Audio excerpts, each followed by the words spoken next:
ओम नमो भगवते वासुदेवाय। आज हम आपको इतिहास की एक ऐसी महत्वपूर्ण घटना सुनाने जा रहे हैं।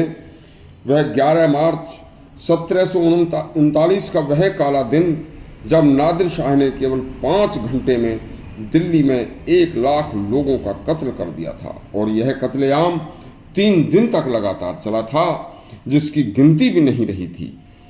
सुनिए, यह एक इतिहास की सच्ची घटना है। दिल्ली में ईरान के राक्षस नादिर शाह द्वारा जो भारी भरकम कत्लेआम किया गया, वह दिल्ली के बादशाह और दिल्ली का एक वजीर का एक बड़ा ही बेहतरीन सच्चा इतिहास है। सुनिए, दिल्ली के तख्त पर मुगल बादशाह मोहम्मद शाह का शासन था। बादशाह मोहम्मद शाह अति विलासी शासक था। उसकी कमजोरी को देखकर ईरान के दुष्ट आक्रांता नादिर शाह ने दिल्ली पर चढ़ाई कर दी और शासक मोहम्मद शाह को बंदी बनाकर अपने सेनापति के द्वारा 11 मार्च 1739 को एक तरफ से सारी दिल्ली के हिंदुओं के कत्लेआम का हुक्म दे दिया। सेनापति ने केवल 5 घंटे में अपनी सेना के साथ एक तरफ से बूढ़े, जवान, स्त्री, बच्चे सबको एक साथ बड़ी बेरहमी से क्रूरता के साथ काटना शुरू कर दिया। देखिए, नादिर साहब बार बार हुक्म दे रहा था कि कोई भी एक भी पूरी दिल्ली में कोई बच्चा, बूढ़ा, जवान जिंदा बचना नहीं चाहिए। कई दिनों तक भारी क्रूरता के साथ दिल्ली में हिंदुओं का कत्लेआम जारी रहा। हताहतों के करुण क्रंदन चीत्कार से आकाश भी रो रहा था। नादिर शाह के खूनी सैनिक लोगों के रक्त से खूनी होली खेल रहे थे।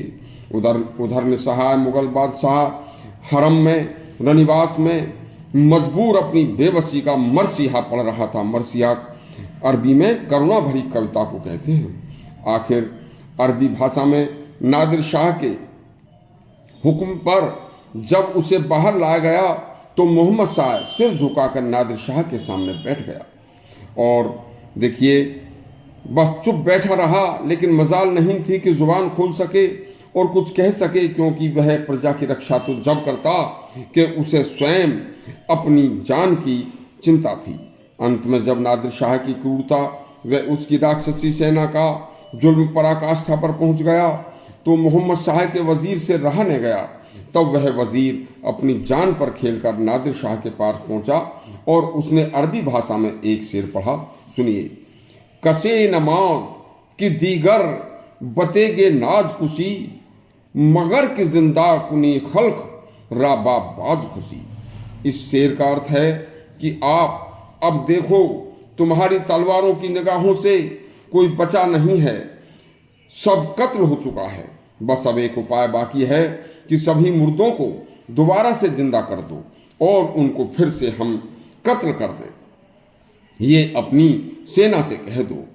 देखिए, बस इतना क्या था कि शाह का थोड़ा सा दिल पसीजा, क्योंकि ये कहावत है कि पत्थर में भी सुराख होते हैं। पत्थर के पहाड़ पर भी हरियाली होती है। पत्थर के समान दुष्ट आदमी में भी कहीं न कहीं थोड़ा सा रस छिपा होता है। दुष्ट हृदय नादिर शाह ने अरबी भाषा की यह कविता सुनकर अपने सेनापति को बुलाकर कत्लेआम बंद करके तलवारें म्यान में करने का आदेश दिया और पूरी दिल्ली को लूटना शुरू कर दिया। इतिहास गवाह है, दुष्ट दुष्ट होता है। दुष्ट की दुष्टता से बचने के लिए अपने को कभी कमजोर मत होने दो। दुष्टों की दुष्टता कभी हमेशा नहीं रहती। दुष्ट अपने पापों के फल से एक दिन जल्दी ही जरूर नष्ट जरूर होते हैं। जो लोग संसार में भय, आतंक, अत्याचार फैलाकर को कर्म करते हैं, मानव समाज को शांति भंग करके अच्छे समाज की सुंदरता को अपने बाहुबल के अत्याचारों से नष्ट करते हैं, समाज की शांति व आनंद को भ्रष्ट करते हैं, एक दिन वह जरूर आता है कि जब वह कुछ लोग उनके नाम पर थूकते हैं और देर सवेर धर्म पर चलने वाले, क्रोध को रोककर सर्व समाज को सुख शांति पहुंचाने वाले भगवान की कृपा से आकर शासन जरूर करते हैं। इसलिए स्वयं ताकतवर बनो, दुष्टों के आगे कभी मत झुको, तभी सब समाज शांति से रह सकेगा। यदि आपको हमारा प्रसंग अच्छा लगा हो तो हमारा चैनल सब्सक्राइब करें और घंटी दबाएं। धन्यवाद।